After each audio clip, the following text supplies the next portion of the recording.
যে 99% কাজ ওর সাথেই হচ্ছে। সিরিয়াসলি তুমি এটা এই মাত্র এটা বানালা? আমি এর আগে কখনোই জুটি বেঁধে কাজ করি নাই। তারপর কিভাবে যেন জুটিটা হয়ে গেল। সব আর্টিস্টেরই উচিত সবার সাথে কাজ করা। খুবই কমফোর্টেবল অপূর্ব ভাইয়ের সাথে কাজ করে। সিরিয়াসলি আমার নাভিশ্বাস বের হয়ে যায়। কাজ ঠিক থাকলে সংসার ঠিক থাকবে, এটা আমার মনে হয়। মাঝে মধ্যে আমাকে দেখতে টোকায়ের মতো লাগে। আমি দেখতে আহামরি তেমন সুন্দর না। হ্যাঁ, আজকে গল্পের নাম হচ্ছে প্রেমিক যুগল। এটা পরিচালনা এবং রচনা দুটোই করেছেন বাপ্পি খান ভাইয়া। ওনার সাথে আমার এর আগে বেশ কয়েকটা কাজ হয়েছে। আমি এবং আরশ আমরা দুজনেই ওনার সাথে বেশ কয়েকটা কাজ করেছি। তো আবারও একটা নতুন গল্প, একদম ভিন্ন ধারার একটা গল্প, রোম্যান্টিক, একটু ট্র্যাজেডিক বলা যায়।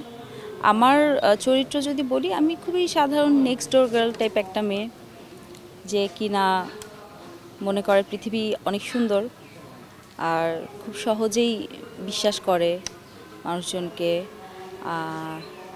খুবই সহজ একটা মানুষ।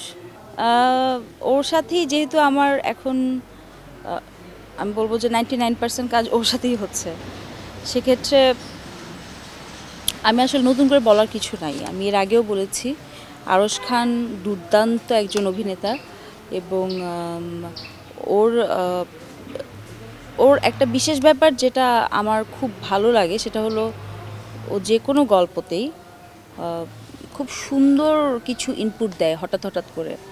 হ্যাঁ, মানে থাকে না ওই ধরনের ইম্প্রোভাইজ আমরা সবাই করি টুকিটাকি, কিন্তু ওর যেই ইম্প্রোভাইজেশনটা থাকে বা ওর যে ইনপুটটা থাকে ওটা অনেক আউট অফ দ্য বক্স, যেটা আমি শুনে মানে লাইক অনেক সময় এটা হয় যে আরে সিরিয়াসলি তুমি এটা এই মাত্র এটা বানালা? না, আমি বিশ্বাসই করতে পারি না বিষয়টা এরকম হয়, কারণ ও খুবই ইনস্ট্যান্টলি ওই জিনিসটা করে, অ্যাকচুয়ালি ওটা করে।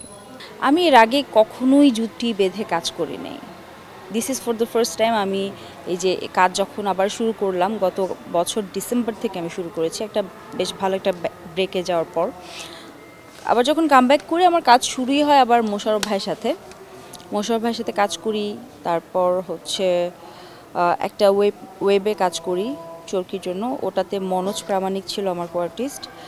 তারপরে কাজ করি আরশের সাথে ফার্স্ট সিঙ্গেল একক নাটকটার পর আসলে আমি দেখলাম যে শুটিং করতে গিয়ে পারফর্মার হিসেবে ওর গ্রোথ এবং ওর ডেভেলপমেন্ট কী পরিমাণ, মানে কোথায় আছে ও as a performer. So it was very impressing and আমি ওটার পর থেকে আসলে ওর সাথে কাজের জন্য আরও বেশি মনে হয় যে না, আরও কাজ করতে চাই ওর সাথে।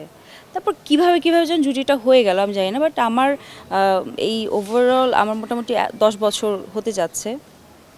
তো 10 বছরের এই ক্যারিয়ারে আমি তো মোটামুটি সবার সাথেই কাজ করেছি।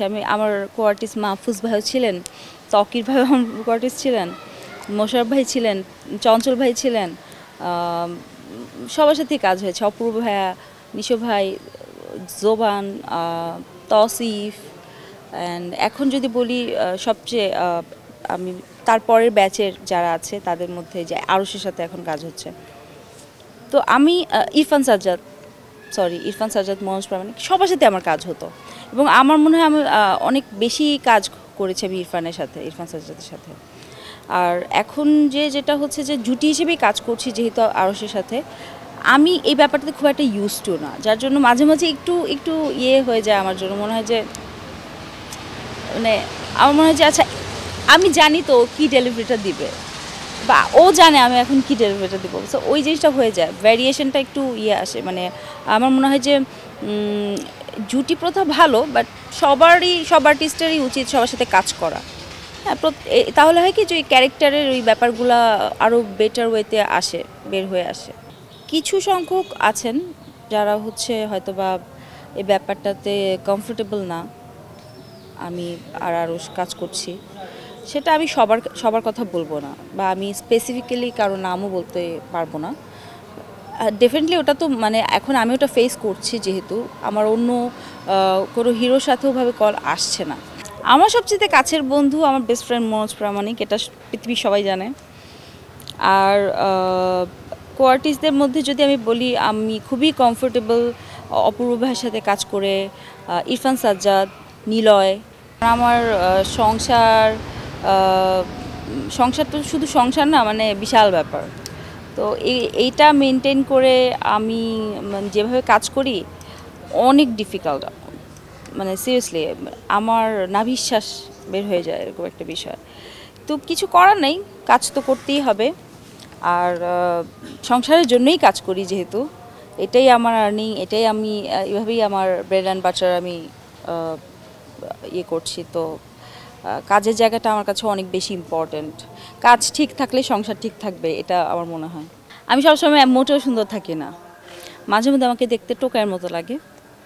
এখন আমি সুন্দর একটা ঘুমটুম দিয়ে সুন্দর মতো ফ্রেশ হয়ে আসছি, সুন্দর জামা পরেছি, একটু মেকআপ করেছি, আমাকে এর জন্য সুন্দর লাগছে। আর আদারওয়াইজ আমি দেখতে আহামরি তেমন সুন্দর না। হ্যাঁ, কখনো আমি অলরেডি ফুল ভাই, FOOL ফুল।